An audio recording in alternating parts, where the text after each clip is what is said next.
Good morning student. आज आपको हम हिंदुस्तानी संगीत में सप्तक बताएंगे। बहुत ही महत्वपूर्ण चैप्टर है सप्तक, और उसकी परिभाषा और उसके प्रकार बताएंगे और उसको लिखने की विधि, किस तरह से सप्तक को पहचानेंगे हम, ये सब बताएंगे। लेकिन सबसे पहले चलते हैं हम सप्तक की परिभाषा की तरफ।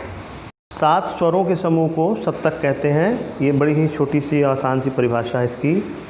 सप्तक में एक स्वर दूसरे स्वर से ऊपर या नीचे होते हैं, यानी एक दूसरे से भिन्न होते हैं, मतलब ऊपर नीचे। जिस तरह से हम सीढ़ी पे चढ़ते हैं तो हर एक सीढ़ी की ऊंचाई नीचाई बराबर नहीं होती है, उसी तरह से सप्तक के स्वरों की ऊंचाई नीचाई कम या ज़्यादा होती है। सप्तक के प्रकार। अब हम सप्तक के प्रकार की तरफ चलेंगे। मुख्य रूप से सप्तक 3 प्रकार के होते हैं।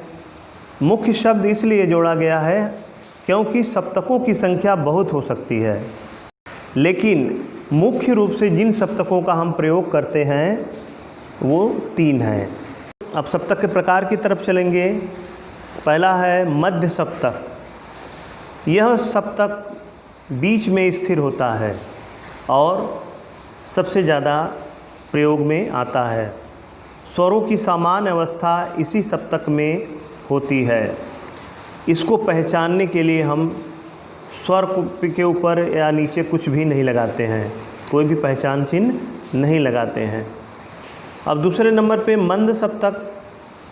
स्वरों की मंद अवस्था मंद सप्तक में होती है, यानी मध्य सप्तक के जो नीचे का सप्तक है वो मंद सप्तक है। इसके पहचान के लिए हम स्वर के नीचे बिंदी लगाते हैं। स्वर के नीचे बिंदी लगा देते हैं। ये भातखंडे स्वर लिपि पद्धति के अंतर्गत आता है। ये पहचान चिन्ह लगाते हैं। भातखंडे स्वर लिपि पद्धति के अंतर्गत ये हम पहचान चिन्ह लगाते हैं हिंदुस्तानी संगीत में। अब तीसरे नंबर पे आता है तार सप्तक। तो मध्य सप्तक के ऊपर का जो सप्तक होता है वो तार सप्तक होता है।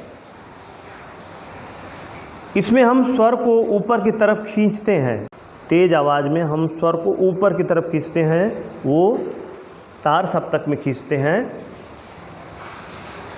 और इसके पहचान के लिए हम स्वर के ऊपर बिंदी लगाते हैं, ऊपर बिंदी लगाते हैं। मंद सप्तक में क्या करते हैं, नीचे लगाते हैं, लेकिन तार सप्तक में हम क्या करते हैं, स्वर के ऊपर बिंदी लगाते हैं और मध्य सप्तक में कुछ भी नहीं लगाते हैं।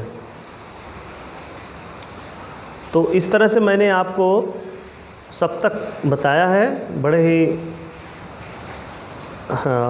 शॉर्ट में बताया है आपको। ये क्लास 11th के सिलेबस में है हिंदुस्तानी संगीत के,